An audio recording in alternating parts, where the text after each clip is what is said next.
Last year's flu season was a harsh reminder that flu is not only serious but unpredictable, something Cerise Murata and her family know all too well. Now, she's the COO of Families Fighting Flu and joins me now along with Dr. Luis Romano, Medical Affairs Lead of Influenza Vaccines at GSK. Thank you both for joining me. Thank you. Thank you. So, Cerise, we'll get to your very personal story here in just a little bit, but Doctor, starting with you, in very simple terms, define the flu for us. So, influenza or the flu, it's a respiratory contagious disease that spreads very easily through respiratory secretions. So, by sneezing, coughing, or just by being in close contact with an infected person.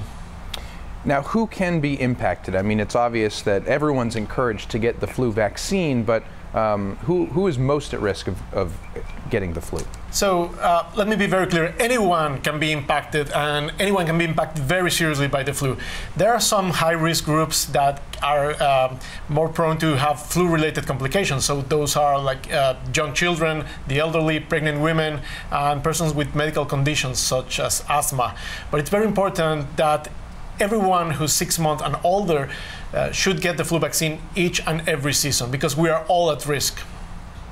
And Cerise, almost a decade ago, the flu had an irreparable impact on your family. Can you share that story with us? Absolutely. So in October 2009, my son Joseph was a healthy 5-year-old. He was attending kindergarten. He was, riding the school bus and loving school, but he became ill, and it all started innocently enough with a sniffle and a cough. And that day he had thrown up on the school bus. We went and picked him up, and his condition continued to deteriorate. So we ended up going to the local urgent care, where we found things were a little bit more serious than expected. And he was admitted to the local children's hospital that evening. He was initially diagnosed with pneumonia, and several days into his hospital stay, he was diagnosed with influenza. And unfortunately, on the 9th day of his hospital stay, his condition deteriorated quite rapidly. And ultimately, he ended up losing his life to flu-related complications. And as a result of losing Joseph, I became involved with a national nonprofit organization called Families Fighting Flu, in the hopes that I could help prevent this tragedy from happening to other families.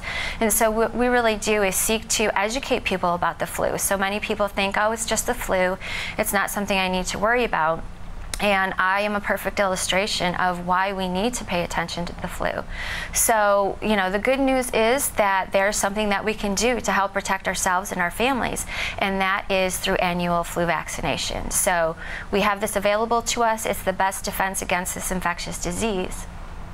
Well, first of all, I know it was a decade ago, but my condolences to you and your family. I know the pain never really goes away, but it's such an important warning to other parents and other families. What would you want to say to other parents from what you experienced? What do you want to tell them about the flu? I want parents to know that influenza, the flu, can be a potentially serious and even life-threatening disease for anyone. As Dr. Romano indicated, flu does not discriminate. Young, healthy, old, what have you, we are essentially all at risk. And the good news in this is that we have the ability to help protect ourselves. As individuals, we have the ability to protect our children and our families and our communities, and that is through annual flu vaccination. As a parent, I never realized the dangers of flu before I lost Joseph. So obviously now I do, and what I seek to do is to help other parents know how critically important annual flu vaccination is. And I think, Doctor, you can agree that it's a misconception that the flu vaccine is not effective. You should get it every single year. I just got mine, and I know certainly it's going to help protect me throughout this winter. So thanks to both of you so much for joining me here today. Thank you. Thank you. And stay where you are. We'll be right back.